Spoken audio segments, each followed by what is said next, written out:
get into the top stories at the top of the hour. We got some Kings-related news here to start this off. This was from Shams. The Sacramento Kings are hiring Quentin Crawford as head coach of the franchise's NBA G-League Stockton Kings, sources tell The Athletic.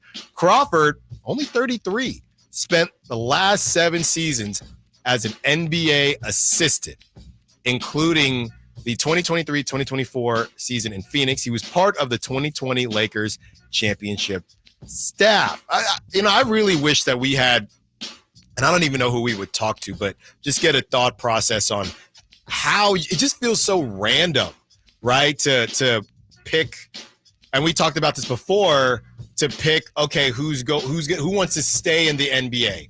And then you go to the G League. Is it better to be on the, the second bench or the second bench of an NBA staff than to be a G League head coach, and how all of that works? So all of that is very fascinating to me. But shout out to Quentin Crawford. Great name, by the way. Quentin Crawford, who will be the next head coach of the Stockton Kings. We have more Kings news, and these are some promotions. The Kings announced, and this is straight up from the Kings, they released a statement. Jay Triano has been promoted to associate head coach. Jawad Williams has been elevated to assistant coach, director of player development, and Charles Allen has been promoted to player development coach. Depeche Mistry will now serve as head video coordinator and player development coach. Sam Logwood has been named assistant video coordinator. Additionally, Shandon Goldman has been promoted to video assistant. The Kings also announced that Ricardo Foix and Jim Moran have been named assistant coaches. So shout out to all the promotions. That's a lot of promotions. Simone, I don't know, in the tech world, it was always fun because you would do an all hands meeting. And then right there, you sit there and you got the PowerPoint or the Google slides going, and they would just name off all the promotions. And it's funny how things change in a company. So the company I was at first, when I first joined, they would have the boss, the manager, come up, and they would literally talk about you by name, like you were receiving an award. They would say, this person has worked her tail off since she's been here. She was very instrumental in launching blah, blah, blah, blah, blah. And then they will say, Simone Brickford being promoted, right? And that's year 1. I was there for 7 years. By year 7, they just put the names up on the PowerPoint. We don't have time for this. Yeah. Here are December promotions, our Q2 promotions. And I'm squinting. I'm like, my name up there? There I am. Yeah, no, I was not. Oh. I'm looking. Where's my name at? So there you go. Shout out to all the promotions, and shout out to anybody who's got a promotion recently. It always feels good, actually. Next on the list, and Simone, this is just a note, right? And I don't know if you've seen all of this.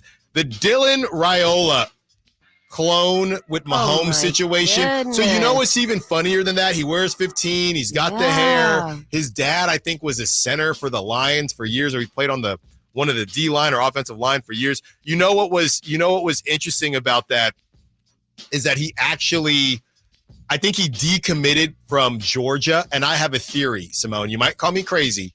He either decommitted from Georgia or he was stuck between Georgia and Nebraska. It's obvious why he picked Nebraska, right? Why? The colors. The colors. He wanted to look just like Mahomes in Nebraska. He wanted to be in red, and we've talked about this on the show before. You can look me up back in the day, 2008, perfect game. They said reminds shades of Kenny Lofton. Okay. And I had a coach. He said, if you want to get drafted, you need to remind the scouts of someone. And I did not. Right. I never sat there and watched Kenny Lofton as much as I should have, but they said ball hawk and reminds me of Kenny Lofton. And I say that because I think this kid, he's only 19, he's a freshman. He ain't dumb. It's gonna work. I don't know how far it'll take him. You gotta produce. He obviously beat Shador and the Colorado situation, okay, and he threw for 100 the Buffs. I'm sorry, somebody from Colorado saying it's the Buffs. He threw for 185 yards and a touchdown. I just call them the Colorado Primes. That's what I call them. But he threw for 185 yards and a touchdown. He looked good. He had a couple Mahomes looking throws, and he's running around and he's got the hair flopping. He's even trying. I don't know if you saw this, Simone, but he's even trying to walk. I mean, he is. He's trying to walk like him. It's kind of insane. I see the headband, the glasses, and Simone, and he's already acknowledged him.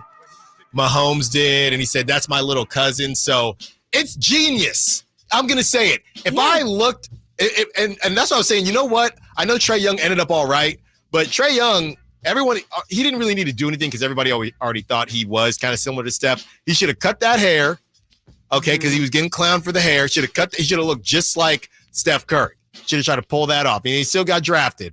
But these guys out here, I'm telling you, Dylan Raiola is on to something. I have been told that from literal Major League Baseball players, okay? The scouts, they want you to remind them of something. And emulate it. Just copy and paste. I'm not saying to go this crazy, because this might be a little much, but I think it's going to work.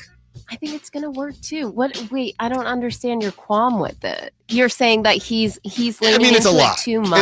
It's a lot. I disagree. Simone, it's a lot.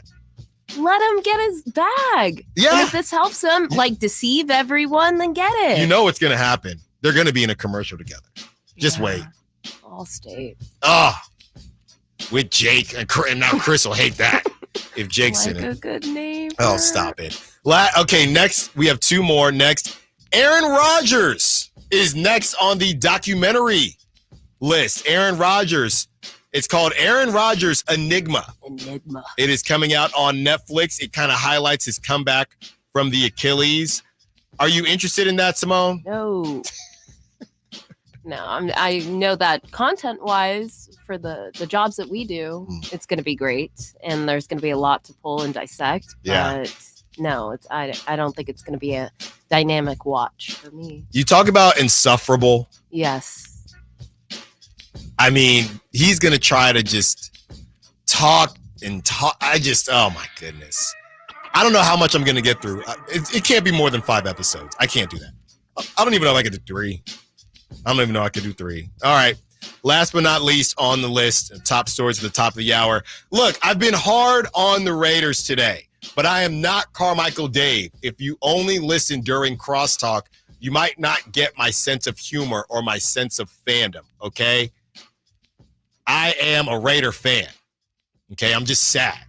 But with that being said, I did have a cool note, a funny note, and it is, Simone, the Chargers posted, did you see this? Yes. The Chargers, they posted a video of the Chargers players waving goodbye to the fans after their win against the Raiders.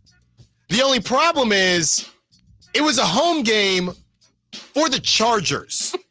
I don't know how they fixed this. I don't know. I know why they left San Diego, but they never should have left San Diego.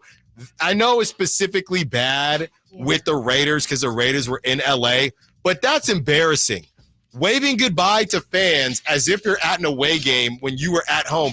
And the Chargers having absolutely no feel from the social media to post it is ridiculous. Right. Have a feel. One time. Embarrassing. I do wonder, and that's what we talk about, these secondary teams like the Clippers and the problem with the football in LA, I don't know. I mean, they make a lot of money, but the Rams, their stadium gets overrun all the time, specifically by Niner fans. They get overrun all the time. The Chargers get overrun all the time. It's a mess out there in LA. And the Rams won a Super Bowl. And it doesn't matter. And if the Chargers, if Jim can pull this off and actually take LA, that might be his biggest accomplishment yet. Coming up next, oh yeah, it's time. Prop top and predictions. Stiles and Watkins, Sactown Sports.